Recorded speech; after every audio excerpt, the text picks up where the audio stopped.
So our studio is a studio of 35 landscape architects with over 40 years of experience. We work on a wide range of landscape architecture and urban design projects across sort of varying scales, big and small, private, public, through Canada, US, and the Caribbean. So this evening, I wanted to speak to you about why landscape architecture and sustainable design is important, really now more than ever. Landscape architecture is really on the front lines of climate change and the pursuit of a more sustainable, equitable, and resilient future. The landscapes we design and build define sort of the livability of our cities. They have the ability to bring joy and happiness to people's lives, and they're really quite essential to our health and well-being. And really, those landscapes need to support people's daily lives and daily needs, but they also need to function from an environmental standpoint. So when we talk about sustainable landscapes, we're really referring to how places can succeed environmentally, socially, financially, and while not all of our projects directly impact financial success, some do. Like here at Market Square in Guelph, Ontario. Here we designed a shallow water feature with programmable lighting, a full sound system, these adjustable spray jets, and the whole thing turns into a skating rink at night. Um, and really, this amenity has brought a lot of people back to downtown Guelph, and it was sort of what the city was after when they asked us to come in and design this particular public square. They wanted to bring life and people back. And really what that did was it really benefited a lot of the retail businesses located just across the street. And these businesses, which you can sort of see on the right edge of this image, they saw increased revenue the moment that the square opened. And then further to this, we start to think about the social successes of this project. The design, it really allowed for some really creative performance opportunities. Like on the previous slide, that was a modern dance performance that happened. This is a movie night. They drain the water from the fountain, this sort of large area, and they even have like things like car shows and art shows. So really programming flexibility into these spaces is also really important for that social success.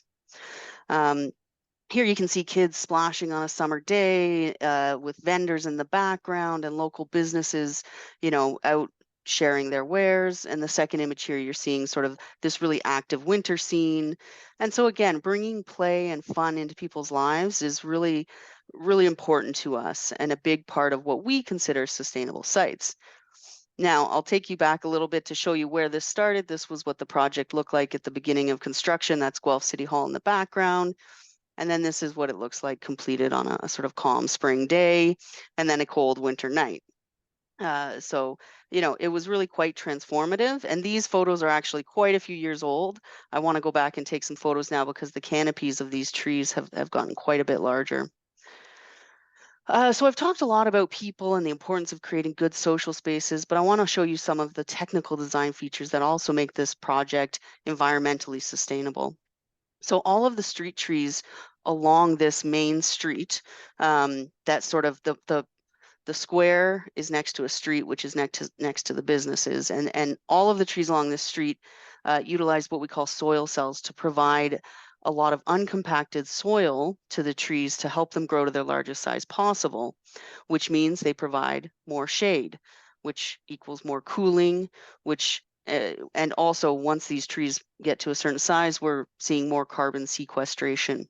They also then can take up and use a lot of stormwater or rainwater that falls on the site. So if you're unfamiliar with soil cells, they're essentially plastic structures, much like kind of big milk crates that go in the ground. We fill them with soil or growing medium, as it's sometimes called, and then those cartons support pavement above and keep the soil essentially healthy for those trees and their roots to grow. And like I mentioned, we also design these systems to take water that would typically go into our storm sewers and use that water for water infiltration into the soil where it gets used by the trees or goes back into the water table. So this diagram was for a different project, but essentially instead of sending that water into a catch basin directly into a storm sewer, which eventually ends up in our lakes, we're taking that water, diverting it into these soil cells, using it, um, you know, helping to filter it before it re-enters that water table. And the resulting Guelph was this sort of beautiful tree-lined space where we were able to sort of connect across the street using a singular paving type to really connect it and make the space feel larger. Moving on to Kawiki Point in Ottawa. Right now, perhaps the most significant reason why landscapes are critical, it has to do with climate change and the health of our natural environments. It's undeniably the greatest challenge facing us. And, as landscape architects, we have a responsibility to sort of tackle this head on with intelligent, science-based solutions. So shown here is Kawiki Point. It was formerly called Nepean Point. It's a very large project in Ottawa, $40 million park redevelopment adjacent to the National Gallery. And I'm going to show you a couple slides. This was one of the plans. This was a 2017 International Design Competition, really exciting time in our studio, very collaborative. And so it's now actually, we won the competition. It's in construction right now. It should be completed this spring. And addressing sustainability here was a really important goal for this project. And there's a number of green and blue infrastructure strategies woven throughout the project. This is a rendering from the competition. And what it's showing is the proposed shift to a lower maintenance, more resilient meadow landscape strategy. It has meandering trails and flexible spaces to socialize, but really looking to use a more resilient meadow style instead of very overly controlled planting or heavily maintained lawn. So there's the change, a shift in people's mind here to go with more wild and native. This is just a really cool part of the project I love to share. It's called Whispering Point. It was a sort of elegant architectural feature developed by Pat Cow Architects, and it really just creates lovely little niches, seating spaces for quiet moments where you can kind of connect back to the river. And here's just a shot of what it looks like being built. This was last summer. Again, this was a rendering from the competition, and what it's showing here is actually what's called a ha-ha, and it's wrapping around the perimeter of this sort of edge walkway. And really here we're trying to connect people back to the river. And the ha-ha is actually from the English picturesque garden period. And it's sort of like a visual trick in a way. It's a landscape depression that sort of seamlessly hides fences beyond. I'll show you a diagram in a minute that will help explain it. And it essentially gives the viewer the feeling of the space being much larger. And so here it helps us to give that unobstructed view to the river. But it also is a key strategy here for dealing with stormwater on the site. So stormwater runoff starts at the, say, top right-hand side of this image, goes down the slope and is collected in at the base of the slope in an infiltration trench. From there, it enters a pipe distribution system that takes water into those soil cells that we talked about before. And it essentially then distributes through essentially holes in those pipes water, feeding the newly planted shade trees. And then any excess water from there eventually ends up in the ha-ha, which is what you're seeing on sort of the left-hand side of this diagram. And so really it's talking about using that water on a site, this one in particular, that had a lot of bedrock. So you're going to have a lot of water to deal with at the end. And so creating a resilient landscape here in the ha-ha that has planting that can survive sort of with or without a lot of water helps us to create that resilient condition. Again, here is just an image of what this looks like. This was last fall. It's a great part of being a landscape architect is seeing stuff built. So I thought I'd share this with you. Another really important aspect of this project was that we converted more than 50% of the site from lawn to meadow landscape. So that was the meadow I was talking about in the beginning. The left-hand side of this looks like normal turf grass, but it's actually, once it starts to grow in, becomes that meadow. It's a special mix here. And really that meadow starts to help, it reduces your need for watering, it increases infiltration, it introduces biodiversity. Another aspect, I'm trying to stay on time here. I've got my clock going.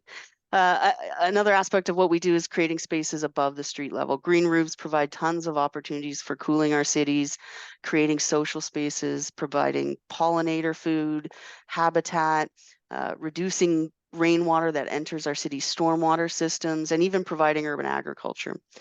This was a project in Etobicoke for a condominium. It has social spaces, but it also has two types of green roof, intensive and extensive. The intensive is on the left of the image. It typically has 6 inches of soil or more. I think we had around 12 to 18 inches here. And then the extensive is the lower growing. It has 4 inches or less, and it really only supports sort of sedum type plants. So, and more as we're approaching the design of projects, we're using sort of science-based design and analysis tools. This year, our firm was a top contributor to the carbon analysis tool called Pathfinder, which was created by an organization called Climate Positive Design. It's a tool that analyzes embedded carbon in design options and the time it takes to offset those carbon emissions. So it outputs a report that you can then modify your design to try to reduce that amount of time it takes you, you know, to become essentially, well, carbon neutral. I'll show you some examples of that in a moment. These projects are sort of a mixed income rental housing projects that we're working on with Kindred, a developer. And really, they're all about using sustainable materials and native plantings wherever possible. And for this, when it was run through this Pathfinder tool and material choices and changes were made, they were able to change the carbon to shorten the time to offset carbon from 159 years all the way down to 26. So it's a very useful tool. I'm going to speed through this stuff. A quote here about limiting warming. We all know about GHG emissions and how they're coming from our built environment. And a lot of those emissions come from outside buildings. So that's where we have a direct influence. So, and especially during the design process. So really the old way of doing things isn't working. We've got to always be thinking about this and always making steps to improve.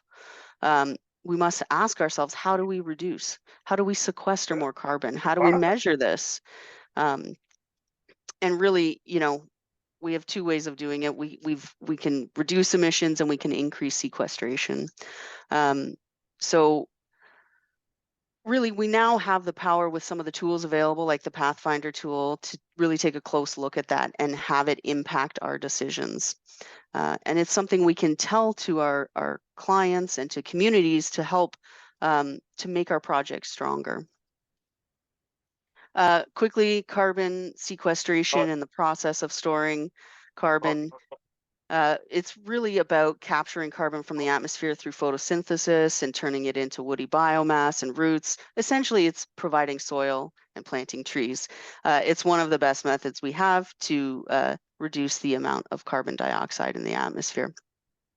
And essentially, we really want to maximize planting and minimize hardscape. That's the biggest way we can sort of impact what we're doing.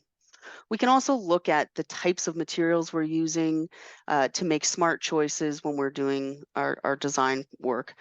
For example, aluminum has a higher carbon footprint than other metals like weathering steel. Maybe we make that change. Maybe we switch it to wood. So there's a lot of things that, a lot of thinking now and data that can go into the design decisions we make. This is just a quick example here of the Pathfinder tool. This is a project they use as an example to show, you know, someone designed this pretty standard looking plaza here. It had 194 years to be climate positive. And through using making some substantial changes around, you know, smartly here, they were able to reduce that down to the 20-year mark, which is pretty remarkable. And really the functioning of the plaza and the quality of the space, I would argue, is even better. One other tracking tool we use in the city of Toronto is Toronto Green Standards. It's a great thing to look up. I've got some websites at the end. it's a way of tracking developers' commitment to sustainability requirements. So developers have to hit certain targets within these categories. Air quality, building energy efficiency, water quality, all of these. And really part of our job is trying to push to make sure that the highest level of achievement happens. Yeah, and then these are some great websites that I'd recommend. First one is a great sort of landscape magazine for um, uh, all all classes up to I think 12. It's produced from the US, but it's a great resource if you're interested in landscape architecture. The Pathfinder tool is there, another similar one called Carbon Conscious, and then a link here to the Toronto Green Standards, as well as their green roof construction standards if you're interested in learning a little bit more about green roofs. So I apologize I went over a little bit, but I want to thank you very much for your time, and I look forward to any questions. I had a question about the Koeki Point project. So, for the structure that you showed in the middle, like the wooden or like it looked like wood. I guess like what material is it, and how did you decide on it? So the structure in the Whispering Point, sort of at the lookout there, that was designed by Pat Cow Architects. So during the competition process, we worked together to sort of come up with the concept, and through design development, they would have to go through and select the the materials. And I do apologize, I don't know the specifics of where the wood was from, but there is an internal building structure. That holds everything, and I believe there's a bit of storage in there. And then on top of that, there will be access for the public as well. So you can actually stand on top of that and look out as well. Oh, okay, that's really cool. How there's like an elevated point of view too. Yeah, it's gonna be really quite beautiful when it's done. Yeah, for sure. I actually had a second question about that as well. I know you mentioned that like you guys built it for like a competition. I was wondering like for maybe for other projects, like for example, let's say if you don't win, like what do you do with all the designs and all the renderings? Like do you like try to piece it together for another project, use it as inspiration, or you kind of just set it aside? Um, Most projects are very site specific, and the thought process that went into them was very much about that specific competition. So nothing, stuff doesn't get reused. Knowledge that we've gained through the process definitely gets reused, and um, anything new that we've learned definitely goes into sort of all the things we do in the studio. We're usually very proud of what we've done for a competition, so we'll often put it on our website because it probably took a large number of staff to complete that, and we're always proud to display that work and that thought. Yeah, that's great. Yeah, thank you for answering my question. Thank you. James, don't you can hear. Do you guys have any other question? Hey, Please, what? Zena. Hey, let's see it. You know? Wait. You want to see the picture? Go ahead. Oh yeah, Zainab, did you want to ask your question? Yeah. Yeah, hi. Hi, Jessica. Thanks for that. That was really interesting. Um, sorry, just an introduction. I just moved from Australia, and I've seen a lot of, I'm an architect myself, been practicing for about 2 to 3 years. James. And just on the developers front, what you were talking about, I was kind of interested to know how, I did see you mention the requirement, the Toronto standard for the green standard, which developers need to follow. Is that firstly, sorry, is that mandatory for them to do, and how does that relationship in terms of budgeting come into play? Because I see a lot of I've worked mostly in the aged care sector, and where we get very well developed grants from the government for the developers to work on the aged care sectors, but there generally is them, struggling and sort of holding back the money on sustainability and stuff. I'm just trying to understand the dynamic here between developers and landscape architects, and how the design, it looks like you've Yeah. done amazing work. So how do you feel the industry is in that department? Yeah, I think, when the Toronto Green Standards first came out, there was some, Retired. concern with, how much it was going to cost to complete, What? sort of achieve some of those targets. But the city has worked pretty smartly in every few years, sort of upping the ante and making the ask a bit more, to sort of keep up with technology and keep up with goals around, reducing carbon. So it's become pretty common. There's different levels within each sort of what we call, there's different tiers within each group. So if you're a mid-rise project, there'll be I think three tiers within that. If you're a high-rise project, there'll be a series of tiers in that. So the developers can really commit to a certain level. I don't recall offhand if there are specific development charge rebates. I feel like they are, especially if you hit those higher targets that are a little bit more expensive to achieve. But I think the main tier, what we call tier one, that's like 60% of your available roof space has to be green roof. And so that's pretty much now known in the industry, and it's kind of just what is done. So I'm not sure if that answers your Yeah. question, No, no, but no, that does. Yes, that does. Thanks. Yeah, that sort of allows me the insight, with your experience and everything to understand how that's come around. I think Australia is lacking in that field. We've done a lot in terms of policy and stuff, but I think meeting the government and hitting those targets, and the way you're talking about this stuff, it means it's pretty common. And I'd love to hear that. Thank you, Jessica, for the insight.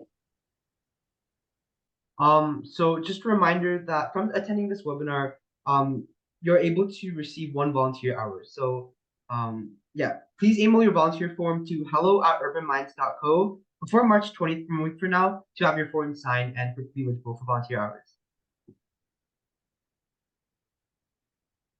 Some upcoming events we have is our next 8th on What Camp webinar. So this webinar will be on the impacts of new planning policies on housing supply and affordability, and will be occurring on Wednesday, April 10th from 7:30 to 8:30 p.m. with guest speaker Yute Lee, founder of the YouTube channel About Here.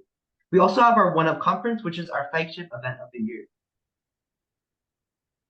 So join us for the One Up conference on March 23rd and 24th, which has the theme Thrive Planning the Year-Round City.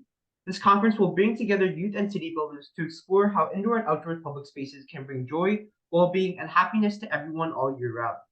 During the conference, you have the opportunity to participate in a Design Jam team case competition with a cash prize of $300 and a 3D printed trophies for the winning team. You also get opportunities to see student demos from our school chapters, chat with city building professionals, and enjoy lunch and snacks.